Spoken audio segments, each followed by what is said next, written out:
Hello students. तो आज मैं आपके सामने विमीय सूत्र यानी कि डायमेंशनल फॉर्मूला लेकर आया हूं। और ये आपका 11th क्लास की फिजिक्स, 12th क्लास की फिजिक्स और 12th के बाद जो कॉम्पिटिशन्स होते हैं, जितने भी कॉम्पिटिटिव एग्जाम होते हैं, उसमें ये आपका बहुत काम आता है। तो देखिए इसको कैसे निकालेंगे। तो आपको केवल और केवल तीन चीजों का ध्यान रखना है। पहला, इसमें आपको ध्यान रखना है द्रव्यमान यानी कि मास। इसका जो डायमेंशनल फॉर्मूला होगा वो होगा कैपिटल एम, और आप इसको ऐसे ब्रैकेट में बंद कर देंगे। दूसरे नंबर पर अगर मैं बात करूं लंबाई यानी कि लेंथ,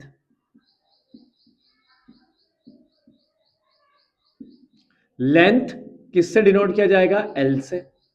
तीसरे नंबर पर आता है समय यानी कि टाइम, किससे डिनोट किया जाएगा? कैपिटल टी से। तो ये आपको तीन चीजें ध्यान रखना है कि द्रव्यमान यानी कि मास, मास का पहला लेटर एम, तो एम से डिनोट करेंगे। लंबाई यानी कि लेंथ, पहला लेटर एल, तो एल से डिनोट करेंगे। समय यानी कि टाइम, टाइम का पहला लेटर टी, तो इसको टी से डिनोट करेंगे। तो नॉर्मली हमको याद रखना है एम एल टी। क्या याद रखना है हमको? M L T. एम से मास, एल से लेंथ और टी से टाइम। तो ये आपको तीन चीजों का ध्यान रखना है। यही तीनों चीजों से सारे के सारे हमारे लगभग लगभग डायमेंशनल फॉर्मूले बन जाते हैं। अब ध्यान से देखो। फर्स्ट, अगर मैं निकालना चाहूं क्षेत्रफल यानी कि एरिया,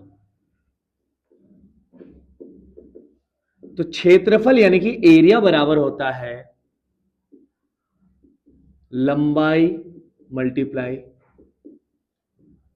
चौड़ाई, यानी कि एरिया इक्वल टू होता है एल इंटू बी। तो लंबाई या चौड़ाई, अगर मैं दोनों की बात करूं तो दोनों के दोनों एक तरीके से लेंथ ही होते हैं। तो इसका भी डायमेंशनल फॉर्मूला एल होगा, इसका भी डायमेंशनल फॉर्मूला एल होगा।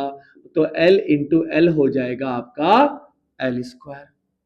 और इसी से आप यूनिट भी बड़े आसान से तरीके से निकाल सकते हो। देखो, अगर मुझे इसी से यूनिट निकालना है तो बहुत, अगर आपको डायमेंशनल फॉर्मूला निकालना आ गया तो आप यूनिट भी बड़े आसान तरीके से निकाल सकते हो।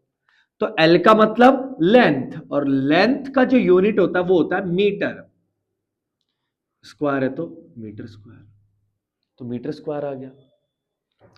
ऐसे ही दूसरे नंबर पर अगर मैं बात करूं आयतन यानी कि वॉल्यूम, तो आयतन बराबर होता है लंबाई गुणा चौड़ाई गुणा ऊंचाई, यानी कि L into B into H. चाहे लंबाई हो, चाहे चौड़ाई हो, चाहे ऊंचाई हो, चाहे लेंथ हो, चाहे ब्रेथ हो या फिर हाइट हो, सबके सब लेंथ होते हैं एक टाइप के। तो इसके लिए भी एल होगा, इसके लिए भी एल होगा और इसके लिए भी एल होगा। और जैसे ही ये सबके लिए एल होगा तो एल इंटू एल कितना होगा? L cube.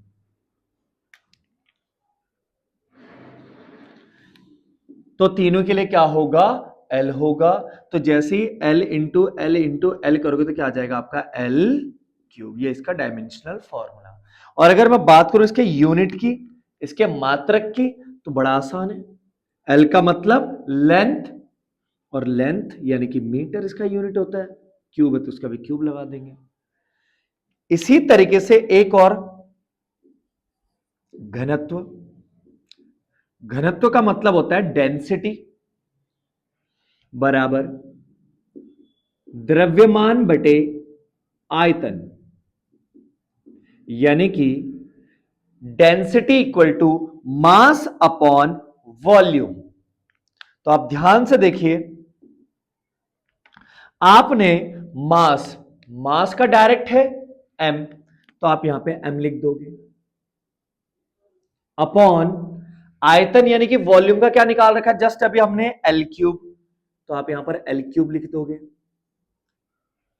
लेकिन जब आप डायमेंशनल फॉर्मूला लिखते हो तो आप ऐसा अलग अलग नहीं लिख सकते। आप नीचे वाले को ऊपर लाओगे और सबको एक ब्रैकेट के अंदर लिखोगे।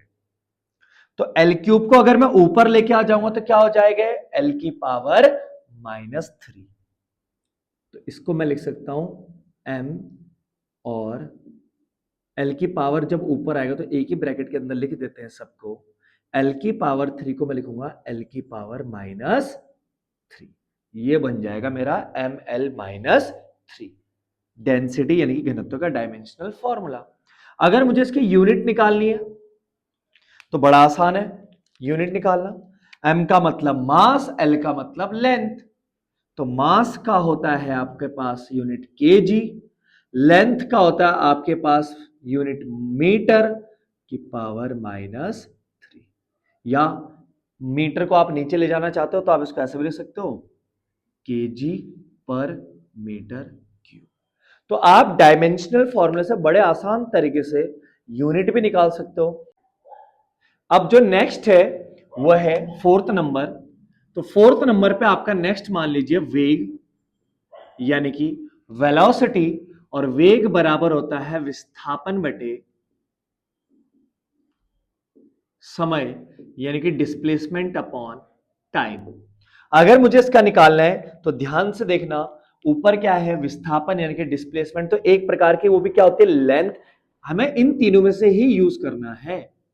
तो मास एम हो जाएगा, लेंथ जितने भी टाइप के, चाहे वो लंबाई हो, चाहे वो चौड़ाई हो, चाहे वो ऊंचाई हो, चाहे वो गहराई हो, चाहे वो मोटाई हो, चाहे वो त्रिज्या रेडियस हो, कुछ भी हो जाए वो सारे के सारे किस में आएंगे, लेंथ में आएंगे। तो सबका क्या हो जाएगा, एल हो जाएगा। समय टाइम हमेशा टी।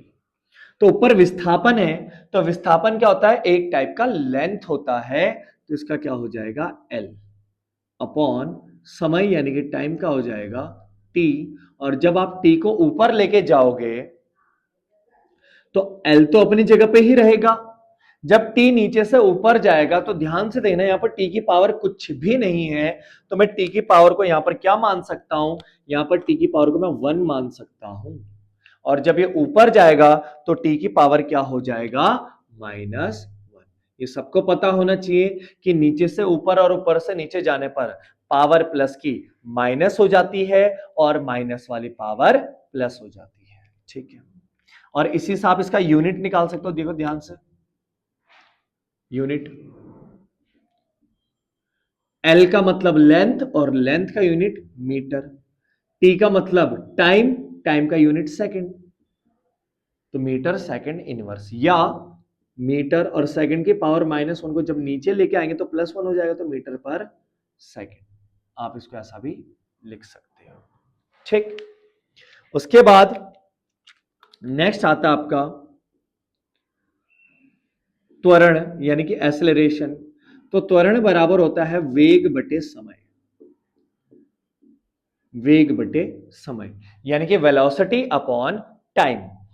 तो वेलोसिटी का अभी हमने जस्ट निकाल ही लिया है, तो वेलोसिटी का क्या होगा आपका, तो वेलोसिटी का आपका होगा एल टी -1, और ये तो याद रहे तो और भी बढ़िया है, एल टी -1 आपको याद हो जाना चाहिए, अपॉन टाइम, टाइम का क्या होगा टी। फिर से ये टी जो है कहां जाएगा, ऊपर, तो एल टी -1 तो ऊपर ऑलरेडी है, ये जो दूसरा वाला टी है ये भी कहां आएगा, ऊपर आएगा, और टी की पावर ये भी क्या हो जाएगा -1। अब यहां पर ध्यान से देखो, टी की पावर दो जगह -1 है, लेकिन दो दो बार आपने टी 3 3 बार 4 4 बार नहीं लिखना होता। एम एक बार, एल एक बार, और टी भी एक बार। तो ये क्या हो जाएगा एल, और यहां पर ध्यान से देखिए, इसकी भी पावर -1 है और इसकी भी पावर -1 है, तो आप डायरेक्ट कैलकुलेट कर सकते हो, -1 और -1 कितना आ जाएगा, -2। तो यानी कि L और T की पावर कितना आ जाएगा, -2। ये आ जाएगा आपका किसका, एक्सेलरेशन का। फिर ऐसे अगर मैं निकालूं बल यानी कि फोर्स, तो बल बराबर होता है द्रव्यमान गुणा त्वरण यानी कि मास इनटू एक्सेलरेशन। तो जैसे ही अगर मैं इसका निकालने के लिए जाऊं तो ध्यान से देखना, मास का m इनटू त्वरण यानी कि एसेलरेशन, तो एसेलरेशन का हमने क्या निकाला हुआ है, L T minus to, L T minus to. तो यहां पर क्या एम डबल बार आ रहा है, क्या एल डबल बार आ रहा है, क्या टी डबल बार आ रहा है, नहीं, सब के सब एक एक बार हैं। तो सबको एक ब्रैकेट के अंदर लिखकर फाइनल आंसर लिख देता हूं, M L T minus two. और ये फॉर्मूला जो है मोस्ट मोस्ट इंपॉर्टेंट है, बहुत ज्यादा इंपॉर्टेंट है for 11th, for 12th and for competitive exams. ये इतना इंपॉर्टेंट है कि अगर आपको ये याद हो गया तो आप 12th में बहुत सारे डायमेंशनल फॉर्मूला इजी तरीके से निकाल सकते हो। आप 12th के बाद निकाल सकते हो, कंपटीशन में आप इजीली इसको कॉम्पिटिटिव एग्जाम में भी कर सकते हो। तो ये आपको छोटे मोटे तो याद होने ही चाहिए, L T minus one velocity का, L T minus two acceleration यानी कि त्वरण का, और M L T minus two किसका होता है, बल का। आप इसको याद रख लेना, बहुत आसान है। और बात रही यूनिट निकालने की, तो यहां पे भी निकाल देते हैं, देखो ऊपर वाले में भी। एल का मतलब लेंथ, और लेंथ का यूनिट मीटर। टी का मतलब टाइम, और टाइम का यूनिट सेकंड। और पावर कितनी है, -2। या मीटर और सेकंड की पावर -2 को जब आप नीचे लाओगे तो सेकंड स्क्वायर, तो मीटर पर सेकंड स्क्वायर। ऐसे फोर्स का क्या आ जाएगा, देखो हम जितने भी यूनिट निकाल रहे हैं साथ में, ये डिराइव्ड यूनिट है, यानी कि व्युत्पन्न मात्रक। एम का मतलब मास, मास का होता है केजी। एल का मतलब लेंथ, लेंथ का होता है मीटर। और जो जैसी पावर हम वैसे की वैसे ही रखेंगे। टी की पावर -2, तो टी क्या, टाइम, तो सेकंड की पावर -2। ये इसका व्युत्पन्न मात्रक आ गया। तो आपने देखा होगा कि मैंने फोर्स का डायमेंशन निकाला और उसी से उसका यूनिट निकाल दिया। तो आपके एक साथ दो दो काम हो रहे हैं, तो ध्यान से सीखो इस चीज को। और इसको तो मैं कहूंगा कि आप लोग याद रख लें, M L T minus two. अब जो नेक्स्ट फॉर्मूला है, कौन से नंबर का, 7th नंबर का जो फॉर्मूला है वो है कार्य। कार्य बराबर होता है बल गुणा विस्थापन, यानी कि work equal to force into displacement. तो आप फोर्स का तो अभी हमने निकाला, M L T minus two, और इंटू डिस्प्लेसमेंट भी एक टाइप की क्या होती है, लेंथ होती है, यानी कि लंबाई होती है, तो इसका भी हो जाएगा एल। अब जब सबको एक ब्रैकेट के अंदर लिखेंगे तो आप ध्यान से देखो, एक एल यहां पर है, एक एल यहां पर है, तो इसकी पावर भी 1 है और इसकी पावर भी 1, तो कितना हो जाएगा 2। और ये भी इंपॉर्टेंट है, मैं आपको बताऊंगा 2-3 फॉर्मूला आपको याद रखने परमानेंट, जो बहुत काम आएंगे आपके। तो M L two T minus two, ये इसका हो गया। यूनिट अगर निकालना चाहते हो तो आप लोग अब खुद यूनिट निकाल लेना, मैंने आपको सिखा दिया है। एम का मतलब मास, मतलब केजी। एल का मतलब लेंथ यानी कि मीटर, और पावर 2 है तो मीटर स्क्वायर। टी का मतलब टाइम, तो यूनिट क्या होता है, सेकंड, और पावर -2 है तो -2। नेक्स्ट दाब यानी कि प्रेशर। तो दाब बराबर होता है बल बटे क्षेत्रफल, यानी कि फोर्स अपॉन एरिया। तो इसका अगर मैं निकालूं तो कैसे निकलेगा, बल का हमने निकाल के रखा हुआ है M L T minus two, upon क्षेत्रफल यानी कि एरिया, वो भी निकाल के रखा हुआ है एल स्क्वायर। अब ध्यान से देखना, जब ये एल स्क्वायर नीचे से ऊपर आएगा तो ये हो जाएगा आपका एल की पावर -2, हो जाएगा एल की पावर -2, क्योंकि एल की पावर 2 प्लस में नीचे था, तो जैसे ही ये ऊपर आएगा तो क्या हो जाएगा, -2। और यहां पर एम अपनी जगह पर, एल यहां भी है, एल यहां पर भी है, तो ये दोनों के दोनों एल आपस में सॉल्व होंगे, तो एक की पावर 1 है और दूसरे एल की पावर -2। और आप पावर कैसे सॉल्व करोगे, जैसे जिसकी पावर है प्लस में तो प्लस में लो, माइनस में तो माइनस में। तो इसकी पावर 1, इसकी पावर -2, तो 1 -2, पावर बचा -1, और टी की पावर -2, ये इसका आ गया। इसी तरीके से एक और निकाल देता हूं मैं, काइनेटिक एनर्जी यानी कि गतिज ऊर्जा। गतिज ऊर्जा बराबर होता है 1/2 द्रव्यमान गुणा वेग का स्क्वायर। द्रव्यमान गुणा वेग का स्क्वायर, यानी कि काइनेटिक एनर्जी इक्वल टू होता है मास इनटू वेलोसिटी का स्क्वायर। तो काइनेटिक एनर्जी इक्वल टू, जो आप लोगों ने पढ़ा भी होगा, काइनेटिक एनर्जी इक्वल टू होता है हाफ mv स्क्वायर। तो कैसे निकालेंगे?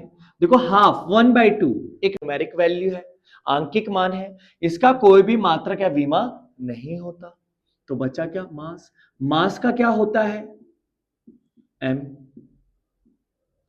वेग यानी कि वेलोसिटी याद करा हुआ है हमने, एल टी माइनस 1, लेकिन वेलोसिटी का क्या है? स्क्वायर, तो इसका भी स्क्वायर आएगा। अब आप स्क्वायर अंदर पहुंचा दोगे तो m तो m ही रहेगा। और हमेशा ध्यान रखना, जब पावरों की भी पावर होती है तो हमेशा पावरों की आपस में क्या होती है? मल्टीप्लाई, यानी कि गुणा हो जाती है। तो l की पावर कुछ नहीं तो कितना मान लो 1, तो 2 के अंदर मल्टीप्लाई करेंगे तो l की पावर 2 और t की पावर -2, तो ये आ गया ml2 t -2। अब एक यहां से एक चीज निकल कर आती है कि जो वर्क की यूनिट या डायमेंशन होती है वही किसकी होती है? काइनेटिक। तो आपका ये भी क्वेश्चन बन सकता है, आपके पास 4 ऑप्शन रहेंगे और बोलेगा कि इनमें से किन किन का डायमेंशनल फॉर्मूला सेम होता है। तो काइनेटिक एनर्जी और वर्क, यानी कि कार्य और ऊर्जा। जरूरी नहीं कि काइनेटिक एनर्जी, ऊर्जा, कार्य और ऊर्जा या गतिज ऊर्जा भी ऑप्शन में रह सकता है। तो इनका विमीय सूत्र क्या होता है? एक समान होता है। आप ऐसे निकाल सकते हो। एक आता है प्रतिबल।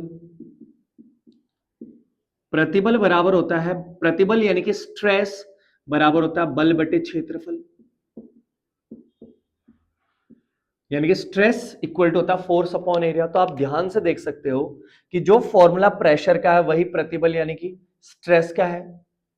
तो इसका मतलब दोनों का डायमेंशनल फॉर्मूला क्या आएगा? सेम।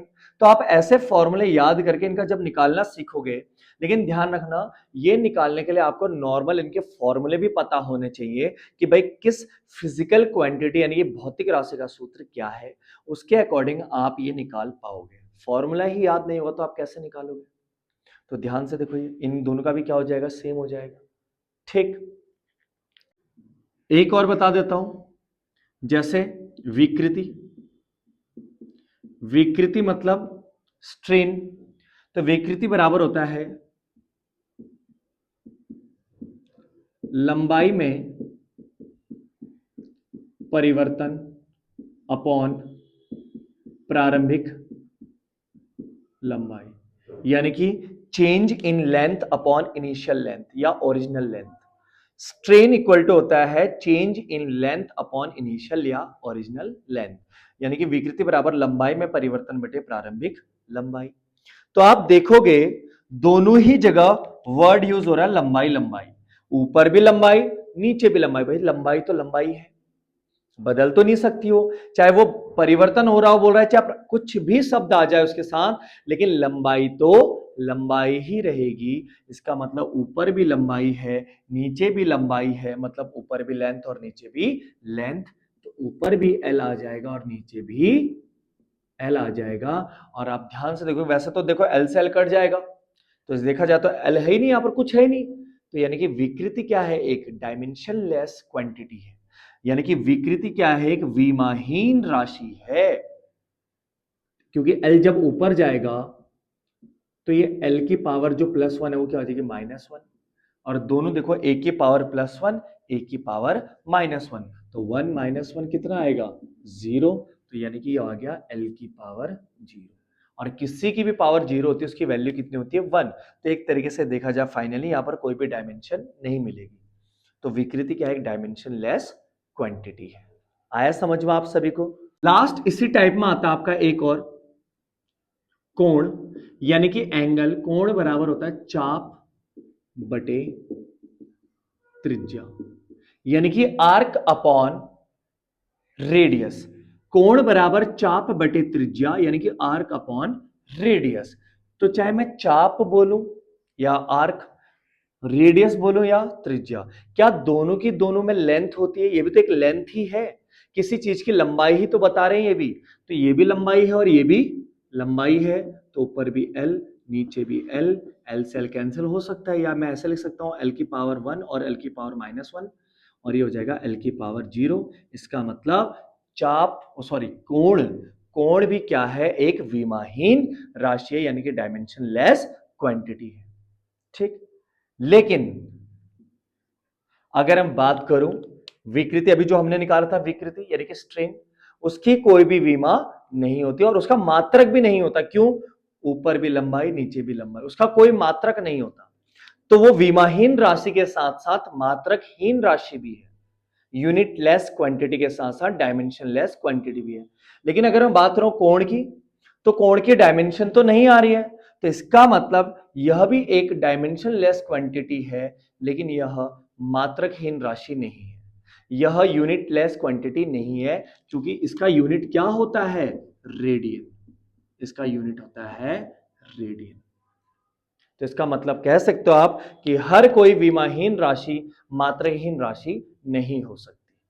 ठीक, तो आपने देखा होगा कि मैंने आपको विमा निकालना सिखाया, तो आप लोग हो सकता है इतने विमा से आप लोग सीख जाओ, बाकी जितने भी फॉर्मूले आपके पास में हो या आपके नॉलेज में हो, 11th का बोलो, 12th का बोलो या कॉम्पिटिटिव एग्जाम्स का बोलो, तो आप डायमेंशनल फॉर्मूला इन्हीं से निकाल सकते हो। मात्र 3 मैंने क्या बताया था आपको, एम, एल और टी। आपको ये तीनों चीजें ध्यान रखनी है, एम, एल और टी।